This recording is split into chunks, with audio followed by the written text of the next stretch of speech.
Hey everyone, and welcome back to Crisis of Crime. My name is Rachel Means, and I'm a criminologist. Thank you for joining me for my weekly podcast where we talk about criminology and criminal justice reform. Today, I would like to talk about women and crime. I know I've done a podcast on this in the past. It was women, crime, and the problem with prostitution. But today I really want to focus on the theories of feminist criminology. And then at the end, I'll give you my hot take on what I think is the biggest reason of why we see female offenders and some male offenders as well. So why is it important that we learn about feminist criminology? Well, for the most part, almost all the criminological theories that we have been written about white men. So they don't encapsulate the diversity that we actually see in the United States population. The very first person that we see developing any kind of theory about women and crime is Cesare Lombroso. Now, you might remember Lombroso because he is the author of the positivist theory, who said that people who committed crimes were genetic inferiors, and they could tell who these genetic inferiors were by their external features. So Lombroso believed that individuals who had traits that were more along the lines of Neanderthals were more likely to commit crime. He believed that you could measure these external features to see how likely it was that someone was going to commit a crime. Now, of course, all of this was completely false. You cannot tell if somebody's going to be a criminal just by looking at their external features. But he believed that this was true for both men and women, that women who committed crimes were also genetic inferiors. He wrote about this in a document called The Female Offender. Now, Cesare Lombroso and some other men at that time, such as W.I. Thomas and Sigmund Freud, believed that women were inferior to men both physically and biologically. So not only did Lombroso think that women were committing crimes because they were genetic inferiors to the rest of the population, the women who weren't committing crimes, but he also believed that those women who were committing crimes were doing it as a show of masculinity to try to be on an equal playing field as men. Now, as I mentioned, this theory has been thrown out for a very long time, but we do still see this distinction in gender even today in our criminal justice system. I forgot to put up my picture. I do that so that my light doesn't shine into our whiteboard, but it falls down sometimes because the marker holder is not very strong. Anyways, one of the main areas that we can see this is in sentencing.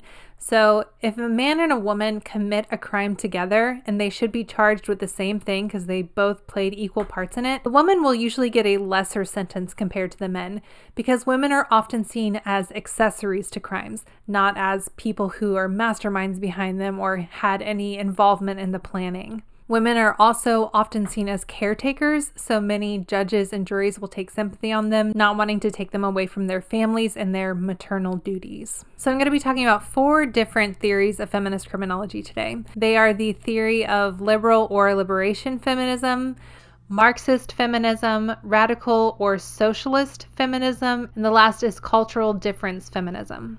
So we'll start with liberal or liberation feminism.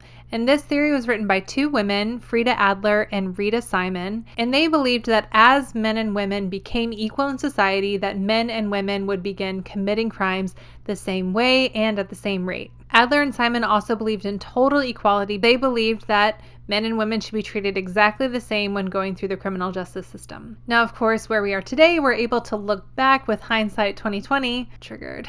And we're able to see that their hypothesis was not accurate. Because as men and women have become more equal in society, women still do not commit crimes the same way that men do. There's a lot of evidence to back up this idea that men and women have biological differences that make us express our emotions in different ways. When we look at how men and women react to strain, which are like the stressors in our lives, men tend to act with more of that outward aggression, and women tend to act with more self-destructive behaviors. And that's why we see men as the main perpetrators of those violent crimes. Things like murder, forcible rape, robbery, and aggravated assaults. Women, on the other hand, tend to commit more nonviolent crimes, usually something like larceny, which is like shoplifting, or some kind of fraud, such as welfare fraud. But if you look at the crime statistics, the one category where women commit more crimes in that category than men is prostitution. It's a very controversial thing in itself, because if you've listened to my previous podcast where I did talk about prostitution,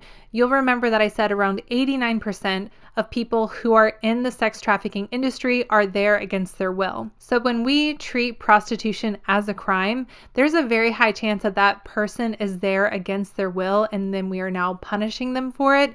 And a lot of times when that person gets bailed out of jail, it's the person who's keeping them in that situation against their will that's bailing them out and putting them directly back into it. And we're going to come back to this idea of women doing things against their will. But first, we're going to talk about Marxist feminism. Now, Marxist feminism is similar to liberal or liberation feminism in that they believe there should be total equality across the board, but it's at a much further extreme on the spectrum. So Marxist feminists believe that the gender distinction between men and women is a form of exploitation. They go as far as saying that the institution of marriage is essentially a slave and a master because women are only seen as property. And this does have some truth to it. Originally, when women would take their husband's last name is because they were essentially their property. Women couldn't do a lot of stuff without their husbands being there to sign the documents, couldn't own land, couldn't open a bank account, lots of different things. So I understand where they're coming from. It's just very extreme. Marxist feminists also believe that capitalism is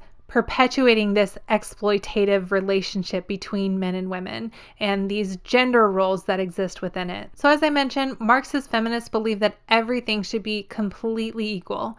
The work that we are doing for society, the work that we do at home, whether it's housework or raising children, they believe that it should be completely split down the middle by men and women if that's what the relationship looks like. So they believe if we could achieve that equality where everything is completely equal, straight down the middle, that men and women would commit crimes the same rate, the same type of crime, because we would all be completely equal and free to express ourselves and commit whatever crimes we want to, however we want to, essentially. The next theory is radical or socialist feminism. And radical feminism suggests that women's criminal behavior can be explained by men's control over women. So this is me coming back to that idea of prostitution and doing things against their will, because radical feminists believe that certain crimes can be explained by this control that men have over women. And these are crimes such as prostitution, labor trafficking, drug trafficking and drug addiction, and human trafficking. And just to be clear, prostitution, that includes sex trafficking. And what this theory really boils down to is that the patriarchy has this hold over women. It suggests that we're not kept safe and that we're not taken seriously when we come out as being a victim. When we go through the criminal justice system as a victim, especially in cases of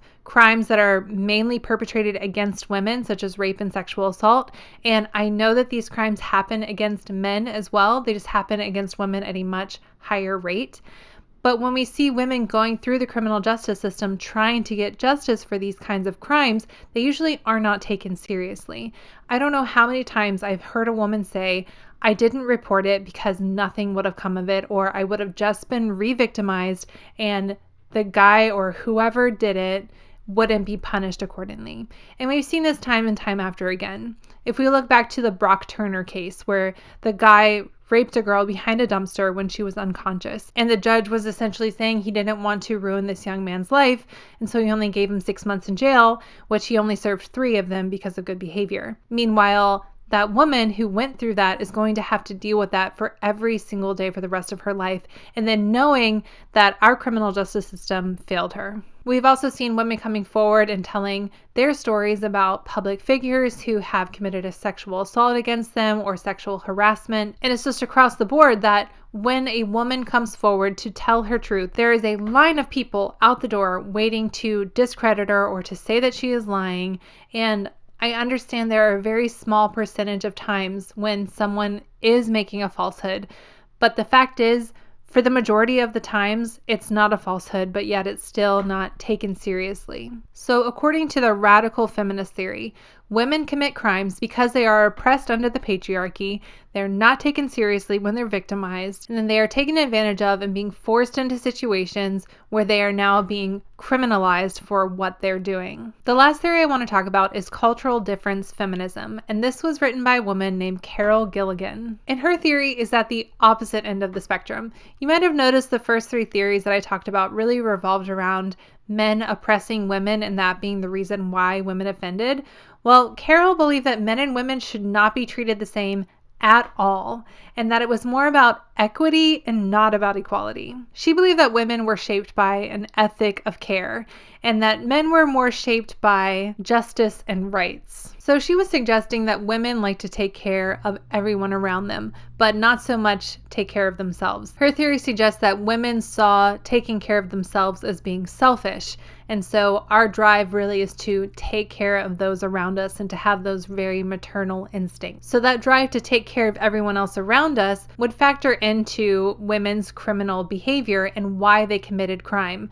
They were committing it because they were doing something that was going to help someone else, whether it was their lover or their child or their friend. They're doing it out of this ethic of care, of wanting to help other people. So when we look at sentencing today, how women are usually seen as accessories to crimes, this really fits into that cultural difference feminism model because it's suggesting that women were there to help out the man to complete that crime. So needless to say, Carol Gilligan did not believe that men and women should be treated the same in the criminal justice system because she believed that men and women's motivations were wildly different on why they committed crime. Now, I don't think that just one of these theories of feminist criminology is the correct one or does the best to explain why women commit crime. I think that it's a spectrum and women can fall along it, but there's something that's not really addressed in any of these theories that I think really has to be talked about when we're talking about women in the criminal justice system and men to some extent as well. There's a link between the amount of trauma that someone endures in their life, their mental health, and whether or not they engage in criminal activity. When we hear statistics that around 85% of girls in the juvenile justice system were victims of physical or sexual abuse, it's hard to ignore the fact that trauma and mental health issues can influence whether or not someone is going to engage in criminal activity. Now, as I talked about earlier, if we look at crime reports, the category where women are offending the most is prostitution.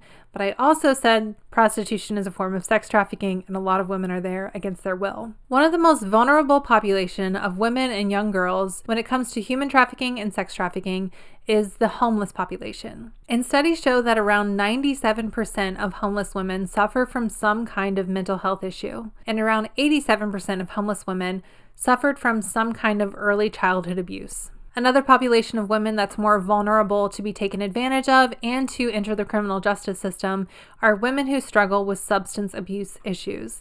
And around 50% of women with substance abuse issues report having been victims of incest. Now, I know that this is not just a female problem.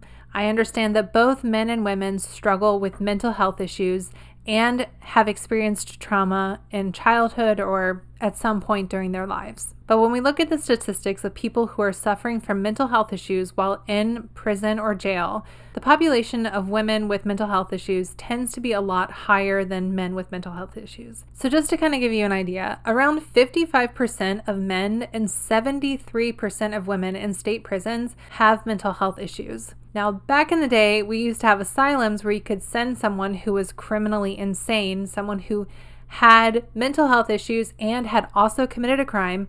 And of course, I've heard horror stories about these places, but the fact of the matter was we were distinguishing between people with mental health issues who had committed crimes versus people who had committed crimes on their own volition. Nowadays, we do not separate the two. Our prisons are acting both as a prison and an asylum. The fact of the matter is, if we put more resources into helping people who have mental health issues and helping people who have experienced trauma throughout their lives, it would help decrease the amount of crimes that we see and the amount of people that we have in our criminal justice system and the people that we have incarcerated. Now, of course, I know that mass incarceration is a huge issue. It is multifaceted, and it is not solely caused by people with mental health issues being put into prison rather than into a rehabilitation facility. But it is a component of it. So kind of just to clear up what my hot take is on women who commit crimes.